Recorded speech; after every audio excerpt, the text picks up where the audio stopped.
Today, I'm going to be showing you how I analyze and trade gold using volume profile. So with that said, let's get straight into it. So last week's analysis, a lot of things, a couple things took place that I wasn't expecting. Okay, so for example, and this is one of the cool things about trading that it is annoying, but it is good to actually know it, right? It's really, really good to know it, but it is annoying. And the annoying feature is this little thing right here, this little ascending channel right here. Because the thing with ascending channel, and if you had watched last week's video, last week or a video 6 days ago, right, on gold, you would notice that in most cases, whenever I see an ascending or descending channel, okay, I like to see that the probability of that market or the trend breaking downwards, right? So I believe it will collapse, but it doesn't always do that, as we can see in this case right here, where we have an ascending channel, right, and it's gone up. Okay, so last week my bias was in selling of gold and then waiting for a really good opportunity to obviously hop in and then grab some of that, okay, and then ride it all the way to the upside. The discount I was looking for in this area, say down here somewhere, it did not appear. So as it stands, gold is still pushing to the upside. We still have a nice little trend of gold just going up, right? And currently gold has just left the top side, so the top boundary, which is right here, of the volume profile, but this is part of the high value area, so it's sitting at the top of the high value area right now, okay, and it's just left that boundary. So the probability of gold coming all the way down to say here is actually quite likely, right? It actually is quite likely. There is a possibility he's definitely going to be doing that. But however, let's just wait for key levels to be taken out first before we even begin to think that that's even going to be a thing, right? So first things first is, let me put a level up here. So let me just put a little level up here. So this is to highlight the low value node area within the high value area. So low value node in the high value area right here. This is where currently price is moving away from right now, okay? There is another low value node area right here, okay?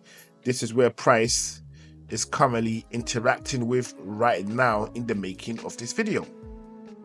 Let me move it this way a bit, okay? So now that increases the probability that we're going to get price down here somewhere, right? Because we have a little low value node there as well, and we have another one right here as well. So we have another one right here, another one right here, okay? So gold is currently tapped into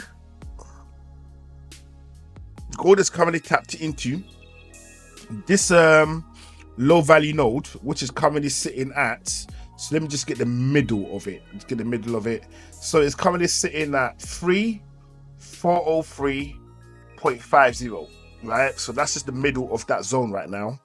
And then we have another low value node just below that, and that is sitting at 367.83. Okay, so gold is currently sitting between these two low value nodes right now, okay, and it has a number of low value nodes as it makes its way downwards, should it make its way downwards, right? Then in saying that, we have our early warning detection system. This is what I like to call it, right? I like these big words. Right now, the early warning detection system that I have in place right now would be this ascending trend line, okay? Now, bearing in mind, if this trend line is broken, it doesn't actually mean anything because I've just put it there, right?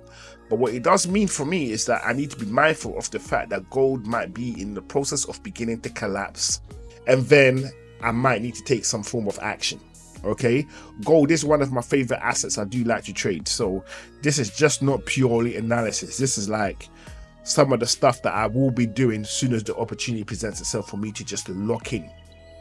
So what am I looking for in gold? What's my overall move in gold? Well, in all fairness, I'm looking for long positions, right? I'm actually only looking for long positions when it comes to gold. So as it stands, as gold is kind of dropping right now, I'm not doing anything. I'm not in there with a sell. I'm not trying to speculate between selling up here and then buying up here. No, what I do want to know is if gold is dropping, I basically want to be like this. Okay, it's dropping. Let me wait until it drops. I find this location. I wait for, say, a situation where it takes out a previous swing high, like something like over here. I lock in over here, and then I just ride it to the upside, right? So that's how I would want to do gold. So something like this. It's taking this out. I then cover this area, hop in, ride it up, right? So that's what I'm looking for right now. As it stands right now, is playing games. So I'm spending a lot of time basically waiting around for the opportunity to present itself, supposing to actually jumping in and seizing the moment. And I think that's one of the best ways to actually trade, in my opinion, where you're actively more patient in taking your trades, so supposing to just jumping in, right?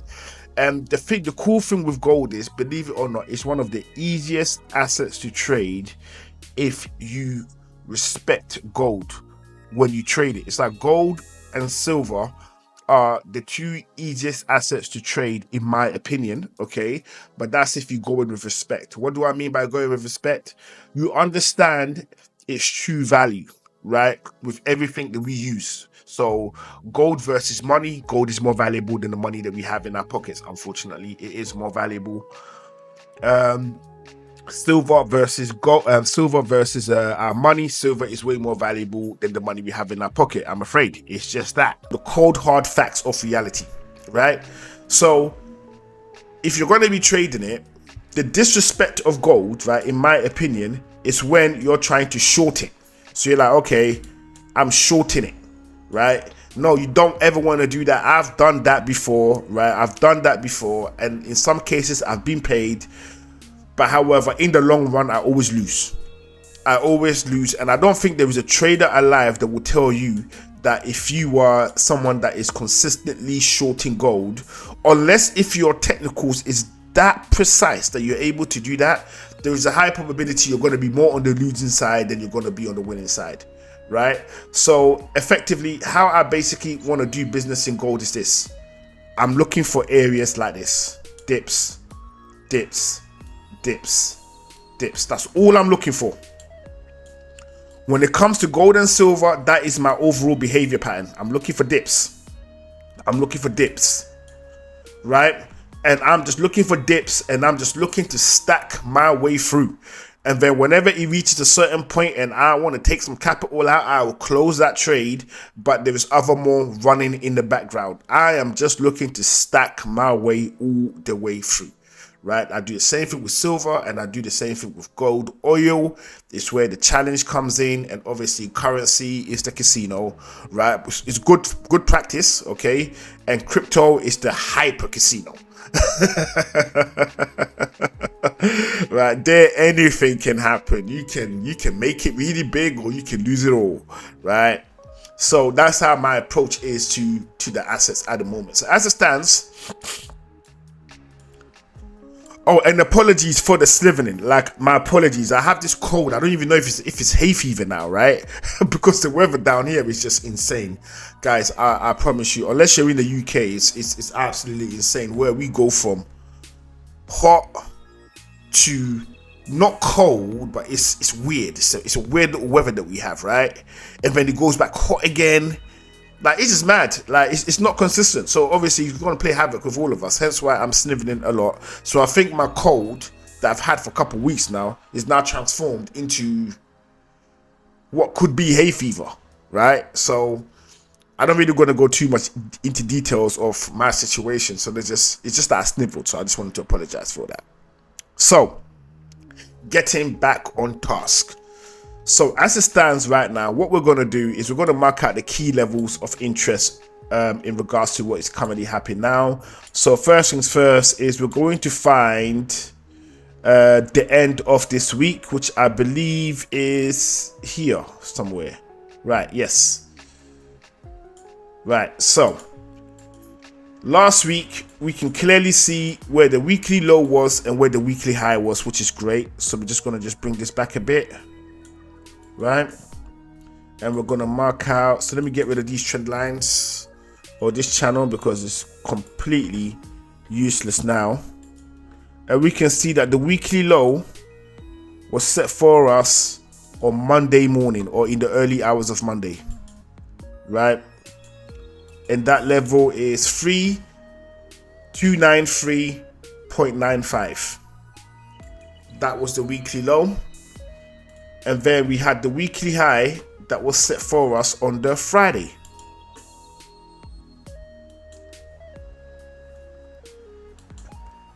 And that number is, just going to borrow this one for a second. And that number is 3447.15, right? Now, looking at this overall trend, what market is currently doing in this area right now, okay, I would say, based on where it is, that it is going to collapse and start to break downwards. That's what I would say, right? That's the vibe that I will go off with. But however, this move hasn't happened yet. So all I can say is this: on your charts, if you're not using volume profiles, why aren't you using volume profiles? That's one thing, right? Second is, and this is the bare minimum, if you don't have volume profile, fine, right? Second is, at least have this trend line in place so you can see what's happening.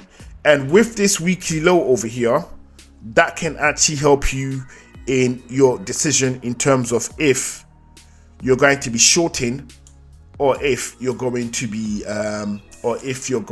buying, going long, right? Now, as you look at this level right here, it might not seem that important, but this level is extremely important. Okay, it's given a higher probability that its price will bounce at that level. Why do I say that? Because we have a low value node sitting right here. We have a low value node sitting right here.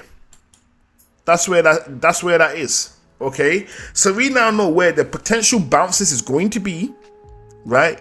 And what we need to plan to do if we're in there. So if you're longing gold right now, you're believing gold is going to go all the way up, okay? Your stop needs to be down here. Your stop needs to be down here as a bare minimum. Well, yeah, down here as a bare minimum, as a matter of fact, right here. Why? Because of this low value node area. You can't have it up here because it might just tap it and shoot back up again. So you don't want it there, but you do want your stop down here. Why? Because if it goes through that, chances are it's only coming down. So you can just get out at this level, reposition yourself at another location if it allows you to, and ride it to the upside. Just take that hit and ride it to the upside. So with that said and done, I wish you nothing but the best on your trades moving forward. And if you stayed with this analysis up until now, I thank you for coming over and reviewing my analysis, and I would definitely value any comments that you may have in regards to what you've just watched, right? If you can give us any positive, negative feedback in regards to it all, I would love to hear it all. I only get better as I do this, and obviously as I get input from you guys, so that would be greatly appreciated. So with all of that said and done, I will see all of you amazing people on the next one.